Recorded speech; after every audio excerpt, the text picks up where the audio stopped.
Okay, sige, bye-bye. Love you. You should take care.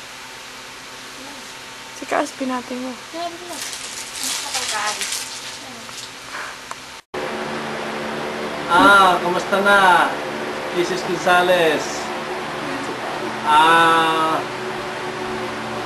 Happy birthday! Dadating ko lang, galing ako ng Beverly Hills. Meron akong nasikaso sa bangko. Natapos na yung mga kids. Pagbati sa'yo, so it's my time na bumati sa sa'yo ng isang happy birthday.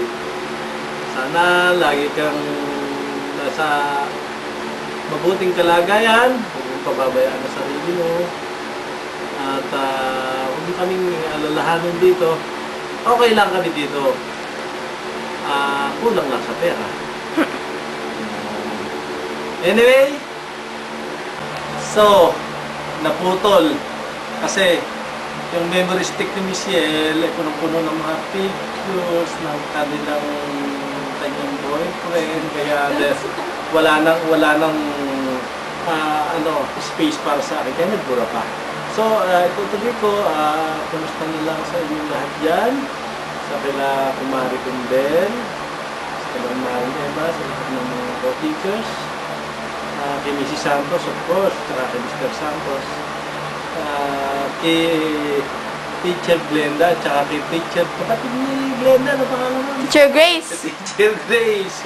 Tsaka yung inaanak ko na mataba, na sexy na ngayon. Yung mga nalimutan Teacher Carmi. ko, Teacher Carmi pala yun. Yung mga nalimutan ko, kumusta na lang sa inyo? Sana magkita-kita ulit tayo maybe after 5 years from now. Kasi medyo nung ang mga anak yung nasa Pilipinas, ako nagpapadala ng pera. Ngayong nandito sila, dapat ang asawa ko magpadala ng pera, hindi naman nagpapadala. Magpadala ka naman, oy! Sige, happy birthday!